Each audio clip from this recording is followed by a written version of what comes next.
From the studios of Farm Journal Broadcast, this is Ag Day.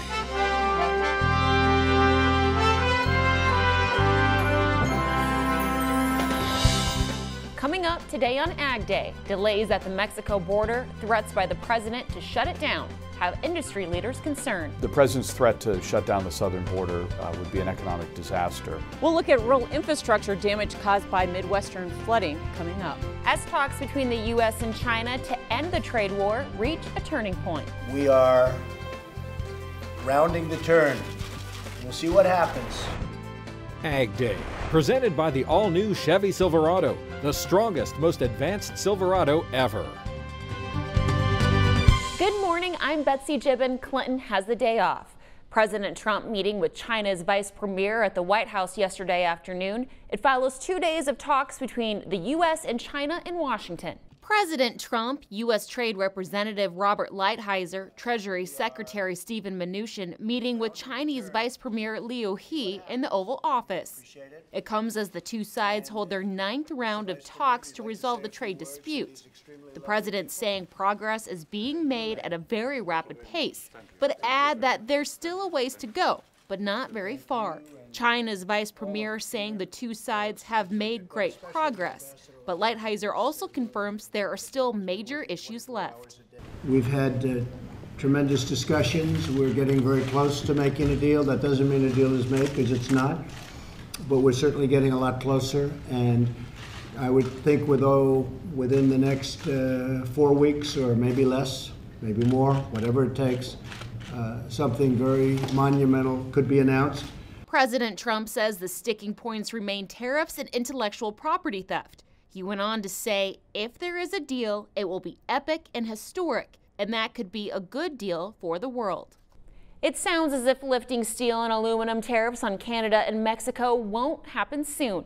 The administration vocal that it is sticking with metal tariffs while it sells USMCA, not lifting tariffs as a bargaining chip to complete the agreement. White House Chief Economic Advisor Lawrence Kudlow saying President Trump would veto any legislation Congress may send which would limit or end the Section 232 tariffs. Ag Secretary Sonny Perdue speaking at Purdue University about Canada and Mexico this week. But I do believe that the Canadian-Mexican agreement will be ratified. I think it's in the best interest of all three countries to do that. The U.S. also focusing on another country for trade talks. Reuters reporting Japan and the United States are likely to hold their first round of trade talks this month. A Japanese government source telling Reuters the talks could begin in Washington on April 15th and 16th. The Trump administration vocal about how getting a bilateral agreement with Japan is a top priority. Currently, Japan has higher tariffs on U.S. ag products like wheat and beef compared to some of our trade competitors. Although President Trump appears to have eased up on his threats to shut down the southern border this week, the National Retail Association says the president's rhetoric is generating uncertainty. Its leaders adding, quote, the harm that could be done by a border shutdown would be immense. Facing a surge of Central American migrants trying to enter the U.S., the president last week threatened to seal the border this week if Mexico did not immediately halt all illegal immigration into the U.S. But on Tuesday, Mr. Trump said he was pleased with steps Mexico had taken in recent days. He renewed his calls for Congress to make changes he contends would solve the problem. He also threatened to slap tariffs on cars produced in Mexico. A leader of the National Retail Federation says retailers need clarity on what to expect along the border. Some of the obvious effects would be perhaps avocados or other fresh produce coming from Mexico would not be available within a very short period of time. There would be manufacturing factories in the United States that would likely be idled in a very short period of time. Automotive, for example, a lot of electronics are components come across the border as well. Right now, trucks delivering goods from Mexico to the U.S. are facing up to 12 hours of gridlock. Drivers saying the slowdown came after a transfer of U.S. border agents to immigration duties at several border crossings. Happening right now, flood warnings continue for the Missouri River and along the Mississippi in Missouri as a result of heavy rain. This as damage totals continue to climb in Nebraska from flooding, and rural infrastructure is a big part of that. It will take years to get transportation back to normal. And as Michelle Rook reports, it is currently causing a logistical nightmare for many sectors of the agricultural industry. Midwestern flooding has resulted in millions of dollars of damage to rural infrastructure, and the agricultural implications are far-reaching. Rail transportation has been paralyzed in flooded areas of Nebraska, slowing ag product movement. Eastern Nebraska rail is really non-existent, so you can imagine the backup, what's happening. I don't know what that means for the international trade. People are expecting deliveries, and they're trying to feed it and process it and all that, so it's just a domino effect and a big logistics mess. Both the main rail line and the track to Farmers Pride Co-op were hit hard, and so this train full of grain just sits here waiting for delivery. I don't know when these cars will be out of here, and we've got a lot of grain sold. It'll get fixed. The other grain sold the rest of the, through the summer and the fall. While the tracks at Siouxland Ethanol in Jackson, Nebraska weren't damaged, they've had a tough time moving product due to problems further down the line. You know, we've had a little bit of trouble with getting our ethanol out to California, where we send all of our ethanol. She says they've used other routes and transported some ethanol by truck. However, production didn't slow because they were able to get a train to offload on and keep grinding. The BN has been great to work with. They have gotten us cars as quickly as possible, so we had plenty of cars to store our ethanol in. Meanwhile, the railroads are working as fast as they can to repair lines. BNSF has got crews out here working on, I know UP's got crews working on the rails on the Highway 30 down on that main line, so I think they've called all the troops out to get it done. It's just, it take a little time.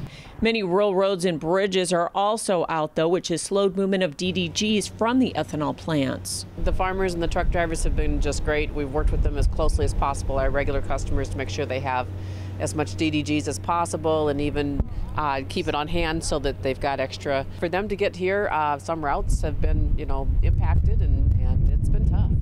In fact, trucks are having to drive hundreds of extra miles to get feed to livestock and livestock to market. Most of the highways are getting repaired and bridges are getting fixed, but the country roads are going to be some time to get fixed, I would guess. And that will also create logistical issues for delivering fertilizer and agronomy products with planting season right around the corner. I'm Michelle Rook reporting for Ag Day. Researchers at Colorado State University are predicting the 2019 hurricane season will be less severe than last year. Researchers forecasting a slightly below average Atlantic hurricane season. They say the reason is due to the possibility of a weak El Nino.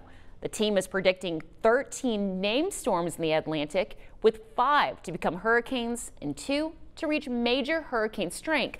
The team says the 2019 hurricane season activity will be about 75% of the average season. 2018's hurricane activity was about 120% of the average season. More signs of spring are starting to pop up across the country. Meteorologist Mike Hoffman has more in today's Crop Comments. Betsy, those spring flowers and trees are starting to bloom. Krista Simmons of Oklahoma is sharing this picture. She says this was taken actually in her front yard. What a beautiful way to start your day. Wow. And taking a look at the wind speed forecast. It's going to be a little bit breezy in the eastern lakes as we start the day today. Then it turns windier through the central and southern plains back into parts of the southwest and west.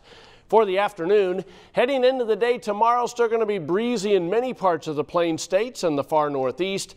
By afternoon tomorrow, then, we'll see winds picking up in many parts of the western 2/3 of the country. I'll have more on your forecast coming up.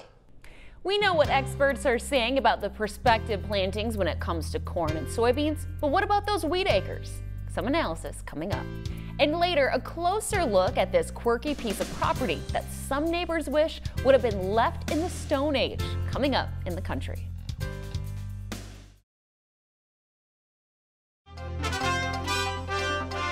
Grains and livestock, mostly in positive territory. On news, the trade talks with China could potentially be coming to an end. Here's more now from the CME. This is Oliver Slope with Blue Line Futures coming to you from the floor of the CME here in Chicago with your grain market update. And we have seen having a nice recovery since last week's drop off, specifically in that corn market. Corn has worked back higher above resistance, now becomes support. Those previous contract lows, 360 to 361, is what the bulls desperately need to defend going forward. If they can achieve this, I think we could spur additional short covering. Moving over to the soybeans, we've got some renewed optimism on trade. Shocker. Will this put any substance behind it? To be determined. If any substance does come, wouldn't be surprised to see a breakout above technical resistance. But with that said, we are right up against that technical resistance. 908 to 910 for that May contract. Trendline resistance from the February highs, a 200-day moving average, as well as a key retracement. If nothing substantive comes of these new talks, I wouldn't be surprised to see this rally sold into $9. Obviously, that psychologically support at that point. I think the market is very fairly valued with all things considered. It's been Oliver Slope with Blue Line Futures from the floor of the CME. We've talked about prospective plantings when it comes to corn and soybeans, but what about wheat? Clinton has more in today's analysis. Arlan Suderman, INTL-FC Stone, our guest here on Ag Day via our remote studios in Kansas City. Arlan, let's talk about the wheat number, because USDA came out and said that they expect 45.8 million acres of wheat. If that's true, what conditions are we in right now, and can we get all that spring wheat planted? I think that's the real question. Basically, Other Spring and Durum were each down about 600,000 acres from intentions. We had one of the lower spring wheat and Durum planting estimates, and the USDA was still lower than us. That was as of March 1, and I would suggest that conditions have probably deteriorated a little bit since then as well. It really comes down now to how quickly we can dry out some of those fields. We should have most of the snow cover across the northern plains area melted by the end of this week and this coming week, and that should allow the drying process to start, but we're going to be running out of time. Those fields are very saturated, and it may be difficult, particularly when soybeans really pencil out better than spring wheat in most of those areas. Yeah. As we look at some of the winter wheat that's been planted, do we know what condition that is in right now as we kind of get into that season where it's starting to come out of dormancy and take off and grow? Yeah, it's quite a mixture. As wet as it's been, we have some wheat that's doing very well, some that's had too much moisture. I think the real concern now is going forward. We're in an environment that really favors the foliar diseases, and so we're anticipating we're going to have a high incidence of foliar diseases this year, lacking the financial incentive to really go in and treat with fungicides. We also had a lot of trouble with the wetness and even getting top dressing done, so we may be dealing with lower fertility this year as well. Okay. As far as prices go, is there an incentive to put that spring wheat in right now? Soybeans really pencil out better than spring wheat at this point. So spring wheat is going to be primarily a rotation crop. So a lot of people will plant spring wheat as a rotation, but where they have the option, I think they'll opt for the soybeans or other oilseeds at this point. All right. Appreciate it as always, Arlan. Thanks for the insights, and we'll be back for more Ag Day here in just a minute. Contact Arlan Suderman by email at arlan.suderman@intlfcstone.com.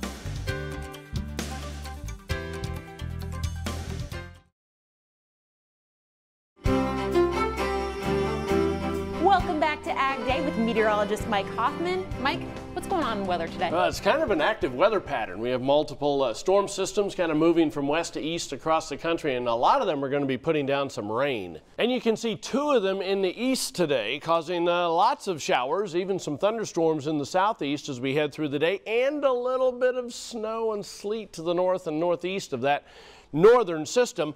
Now, as we put the maps into motion, what you're going to notice is this system kind of drifting into the plain states. It will start to cause some areas of rain and thunderstorms and the next cold front coming into the west. So heading through the day today, the eastern systems at least are heading eastward, and we'll see the rain kind of taper off in the southeastern parts of the country by this evening anyway.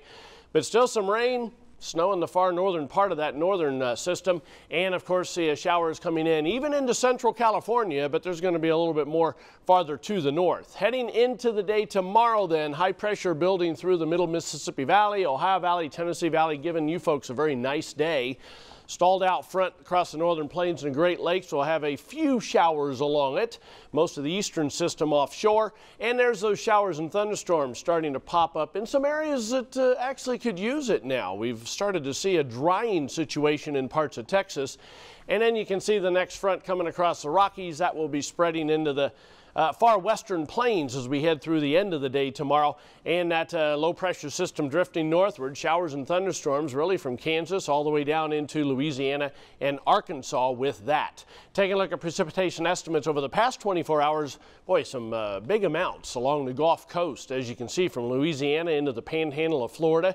Adding in the next 36 hours, a lot of it's going to be through the southern tier of states, southern plains and the southeast, with lighter amounts farther to the north. Some of the western areas get some decent amounts as well, mainly higher elevations. Not a whole lot in the way of snow over the past 24 hours, but a little bit, and a little bit more, mainly in New England, as we head through the next 36 hours. Now, high temperatures today, 60s and 70s through most of the plains, still on the cool side, Great Lakes in the northeast. Lows tonight going to be fairly normal for this time of the year in a lot of the country, as you can see there. And tomorrow afternoon, we're going to see 60s all the way up into the southwestern Great Lakes, 70s and 80s in the southeast. Here's the jet stream. You can see why it's kind of active. We have that trough moving offshore in the east. Next whole system moves from west to east across the country. And by next week, we're looking at a cutoff low, perhaps, over the center of the country. That could be interesting. We'll be watching that pattern for you. That's a look across the country. Now let's take a look at some local forecasts. For Albuquerque, New Mexico today, mostly sunny and comfortable, high of 69 degrees. Enid, Oklahoma, a mix of clouds and sunshine, high 72. And Grand Rapids, Michigan, clouds along with peaks of sunshine this afternoon, high of 55. When is the right time to stop the cattle from grazing in your wheat pasture? A simple technique you can do right now to check coming up. Closed captioning is brought to you by BASF. Grow smart with BASF. We create chemistry.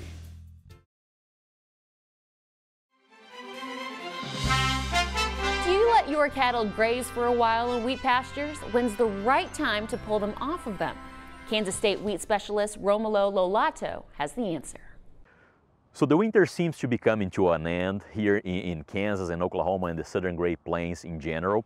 And many of the wheat producers who actually grow wheat as a dual-purpose crop, or in other words, for forage and cattle grazing and for grain later on, they need to start looking for the optimal time to remove cattle from wheat pastures if they want to go for that grain yield later on. And the optimal time is what we call first hollow stem. So this field that we are at right now, it's already greening up. And at this point, a very tiny head, or the reproductive point, starts to develop below the ground, at the crown level. Once that tiny head starts moving up the stem, if we maintain cattle on the wheat pastures, the cattle are going to start actually eating and removing those tiny heads, and so our yield reduces dramatically. When the wheat is past first hollow stem, we're losing anywhere from 1 until 5% per day. That might be up to 2 or 3 bushels of yield that we're losing per day. How do we look for first hollow stem? First, we need to go outside that wheat pasture, on that same field where the cattle are grazing. I would recommend just selecting the biggest tillers because that's where we're going to see first hollow stem development first. Split these stems lengthwise, and if you can see a hollow stem that is about the diameter of a dime or about half an inch, well, that tells you that is an important time to remove cattle from wheat pasture. Is it pretty cool or an eyesore? The debate over this property and why some are saying yabba dabba don't. Next.